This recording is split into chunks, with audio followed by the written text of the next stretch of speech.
안녕하세요, 비트TV입니다. 코비드-19, 전쟁, 그리고 인플레이션, 경기 침체, 불황, 그리고 암호화폐 같은 경우는 루나 사태, 권도영 대표, FTX, 그리고 김치코인, 위믹스까지 계속해서 어두운 터널들을 지나고 있습니다. 현대금융을 통해서 여러분들은 굉장히 하이 퀄리티의 금융 서비스를 받고 있습니다. 물론 우리나라가 그 부분에 대해서도 전 세계에서 거의 으뜸일 수도 있겠죠. 자, 여기서부터는 구독자분들에게만 노출이 되는 영상입니다. 구독, 좋아요 좀 눌러주시고요. 그런데 그런 금융 혜택들을 받았던 여러분들이 보는 암호화폐는 어쩌면 현대금융, 전통금융의 시스템과 거의 동일하지 않을까, 그런 생각들을 하겠죠, 당연히. 하지만 암호화폐 생태계는 여러분들이 생각하는 전통금융 시스템을 따라오려면 아직 멀었다고 보는 게 맞겠죠. 우후죽순으로 생겼던 암호화폐 거래소, 그리고 규제되지 않은 그들의 상업적 시스템들은 여러분들은 어쩌면 고객이 아닌 호객님으로 보는 경향이 아직까지는 높습니다. 블록체인의 지식이 없고 비트코인이 뭔지 잘 모르는 욕심과 탐욕에 눈이 먼 소비자들을 이용해서 어쨌든 그들은 지금까지 굉장히 많은 돈을 벌었죠. 그리고 방금 전에도 말씀드렸지만 암호화폐 소비자들은, 투자자들은 지금까지 겪었던, 경험을 했던 전통 금융 시스템 그대로를 생각하고 암호화폐 시장도 그러겠지라고 착각들을 했지만, 어쨌든 지금 암호화폐 시장은 개판이라고 봐도 전혀 어색하지 않습니다. 암호화폐도 전통 금융이 갖고 있는 서비스를 그대로 제공해주겠지, 내 돈을 지켜주겠지, 소비자 보호를 해주겠지, 이런 생각들을 하셨다면 어쨌든 여러분들의 착각이고, 이런 상황 속에서 어쨌든 암호화폐는 2022년 한 해를 거의 마무리하려고 하고 있습니다. 올해는 되겠지, 올해는 어떻게든 규제안이 나오겠지, 소비자 보호를 해주겠지, 그런 생각들을 했고 그걸 원했지만 결국 올 한 해는 그냥 가버릴 것 같아요. 그리고 FTX 사태를 겪으면서 사람들은 한 번 더 정부의 보호가 필요하다는 걸 절실히 느꼈고, 그 새를 틈타서 어쨌든 각국 정부, 특히 미국 같은 경우는 암호화폐 시장을 살며시 녹화하고 있습니다. 그리고 이제 암호화폐 시장을 잘 정리를 하겠죠. 그리고 잘 정리가 된다면 그런 모습들을 보는 수많은 암호화폐 투자자들은 결국 탈중앙화가 아닌, 아직까지는 이 암호화폐 시장에서 특정 국가, 특정 기관의 보호가 필요하다는 걸 절실히 또 느끼고 반가워하겠죠. 그리고 지금 FTX 사태 이후에 바이낸스까지 털려는 조짐들이 보이고 있어요. 제가 조금 이따 그 부분에 대해서는 다시 또 데이터를 보여드릴 건데, 바이낸스가 과연 털린다면, 다운된다면 어떻게 될까? 상상도 하기 싫지만, 그리고 제 개인적인 생각으로는 그런 일이 벌어질 거라고 생각하지 않지만, 혹시 또 그런 일이 벌어진다면 어떻게 해야 될까? 어쨌든 그 기사는 요거 잠깐 보고 넘어가도록 하겠습니다. 자, 워런 미 상원 의원의 새로운 디지털 자산 자금 세탁 방지법, 과연 무엇이 포함되어 있을까요? 제가 보니까 약간 디테일해요. 지금까지 뭔가를 하겠다는 이야기를 많이 했지만 디테일한 내용들이 없었는데, 지금 이 기사 같은 경우는 약간 디테일하게 이야기를 하고 있습니다. 12월 14일 워런 상원 의원은 암호화폐를 통한 자금 세탁과 테러리스트 및 불량 국가 자금 조달을 억제해야 된다는 법안을 제안했습니다. 디지털 자산 자금 세탁 방지법, 참 기네요. 어쨌든 이 법안은 현재 시스템의 단점들을 막아서 미국의 국가 안보의 암호화폐 및 기타 디지털 자산이 가하는 위험을 완화하는 것을 목표로 한다. $10,000 이상의 디지털 자산을 거래할 경우 보고서를 제출한다. 이 법안이 통과되면 어쨌든 지갑 공급자는 전통금융에서 보다 보면 은행이겠죠, 은행. 그리고 채굴자, 검증자와 같은 암호화폐 참여자에게 적용이 될 KYC 규칙, 본인 인증, 신원 인증이겠죠. 이런 것들을 포함해서 암호화폐에 대한 특정 은행 보안법 의무가 확장이 된다. 특정 은행 보안법 의무. 자, 이거는 어쨌든 전통금융과 똑같은 잣대로 보고 적용하겠다는 얘기겠죠. 그리고 금융기관은 토네이도 현금, 자금의 출처를 숨기도록 설계된 도구, 개인정보 보호 코인, 익명성 코인이겠죠. 이런 코인들과 같은 암호화 믹서를 거래할 수 없다. 우리나라 같은 경우도 지금 익명성 코인들이 전부 퇴출이 된 상태죠. 업비트나 비싸면서도 모네로, 지캐시 이런 익명성을 보장하는 코인들. 자, 미국에서도 어쨌든 자금의 출처를 숨기도록 설계된 도구, 그런 코인들은 거래할 수 없다. 그리고 이 모든 규제는 재무부 장관 게리 겐슬러 그리고 CFTC 상품거래위원회까지 이곳에서 그 모든 규제를 하게 될 것이다 라는 표현을 합니다. 제가 항상 이야기 드렸던 자넷 앨런 나오죠. 게리 겐슬러 위에는 분명히 자넷 앨런이 컨트롤을 하고 있다. 그건 뭐 SEC와 XRP 소송 관련해도 자넷 앨런이 포함이 돼 있다고 생각을 해요. 게리 겐슬러 혼자 단독적인 결정을 하기에는 어쨌든 이 시장이 매우 커져버렸고, 커졌다는 이야기는 시총이 커졌다는 것보다 암호화폐에 투자하고 있는 시민들이 계속 증가하고 있다는 겁니다. 시총은 작아지고 있지만 암호화폐에 투자하는 유저들이 많다는 거죠.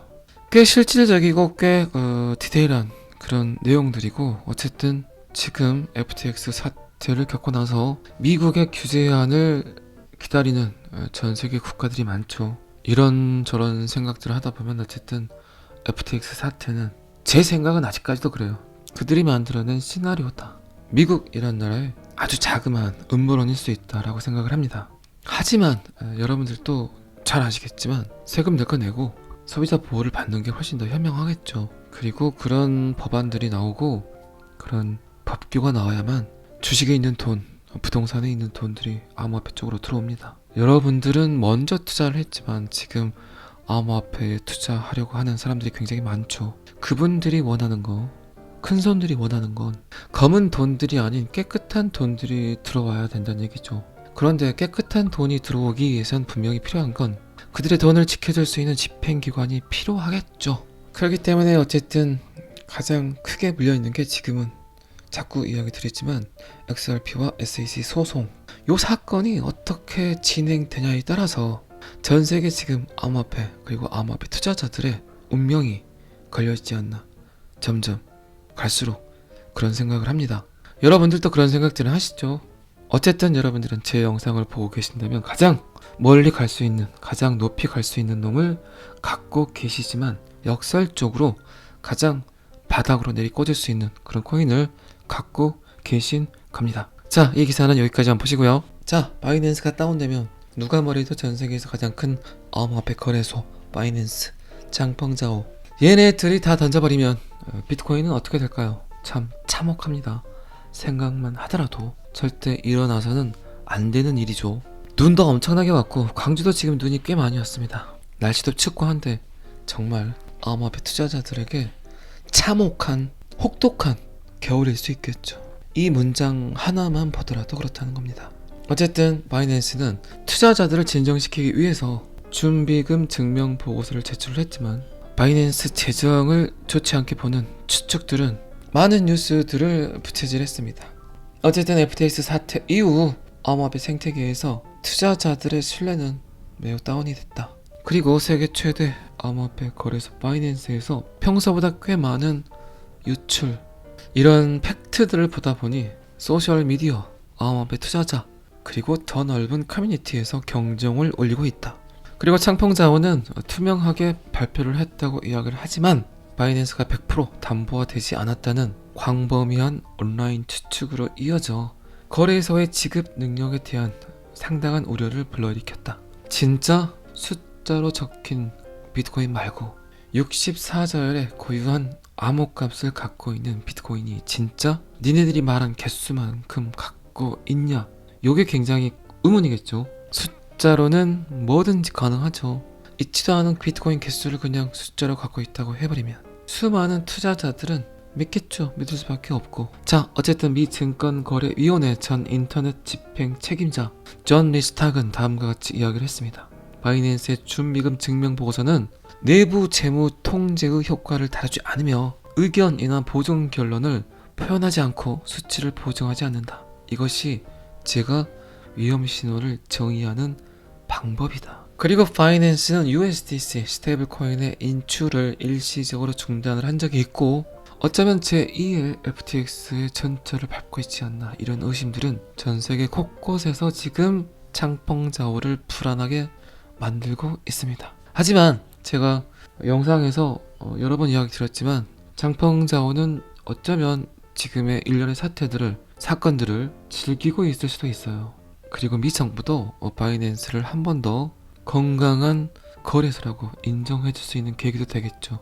가장 최악으로 몰아넣게 되면 어쨌든 그 어떤 진실적인 데이터가 나오더라도 최악으로 몰려있던 것들에 대한 인지도는 엄청난 극적 반전을 보이죠. 정말 좋지 않다고 생각을 했던 그런 것들에서 의외로 깨끗한 데이터들이 나오게 되면 대부분의 대중들은 그런 생각들을 한다는 겁니다. 그리고 더 그 거래소를 신뢰하게 되겠죠. 제가 생각하는 시나리오가 이거라는 겁니다. 자, 결국 바이낸스가 파산을 하면 비트코인은 어떻게 될까요? 비트코인은 어쨌든 11월 초 FTX 사태로 20% 이상 하락을 했고 시가총액 2억 5천만 달러가 사라졌습니다. 그리고 올 초 셀시우스 네트워크 대출기관 파산으로 40억 달러 이상이 또 사라졌었고 FTX를 겪으면서 10억 달러가 또 증발을 했고 비트코인과 직접적인 관련은 없지만 중앙 집중적인 거래소들의 문제점, 비트코인 네트워크가 해결하려고 했던 탈중앙화에 대한 철학과 정확히 일치합니다. 어쨌든 바이낸스의 붕괴는 일어날 것 같지는 않지만 암호화폐 시장 전체에 부정적인 영향을 미칠 것 같다. FTX 붕괴 이후 바이낸스의 소문은 또 다른 대규모 매도를 촉발시킬 수 있다. 이것은 많은 사람들에게 명백히 재앙일 수 있지만 장기적인 비트코인 투자자들은 그것을 아주 매력적인 구매 기회로 볼 것이다. 제가 생각하는 결론과 어쨌든 크립토 슬레이트에서 생각하는 결론이 거의 비슷한 것 같습니다. 누군가는 던지지만 그 누군가는 그거를 기회로 본다는 거. 항상 제가 영상 속에서도 이야기 드렸죠.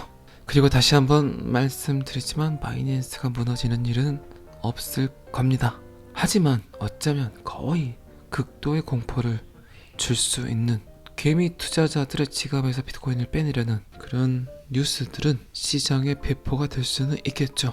시간이 지나면 지날수록 느끼는 거지만 일반 개미들이 비트코인 한 개를 소유하기가 갈수록 힘든 그런 암호화폐 시장이 되지 않을까 싶습니다. 자, 일요일입니다. 주말 잘 마무리하시고 비트코인은 살짝 떨어졌지만 그나마 저는 FTX 사태를 겪고 바이낸스 소문성 추측에도 불구하고 잘 버티고 있다고 생각을 합니다. 눈이 많이 오기 때문에 운전 조심하시고 잘 아시겠지만 저는 항상 여러분들의 성공 투자를 기원합니다. 오늘은 여기까지 하겠습니다. 구독과 좋아요는 항상 저를 너무너무 힘나게 합니다. 감사합니다. 비트TV였습니다.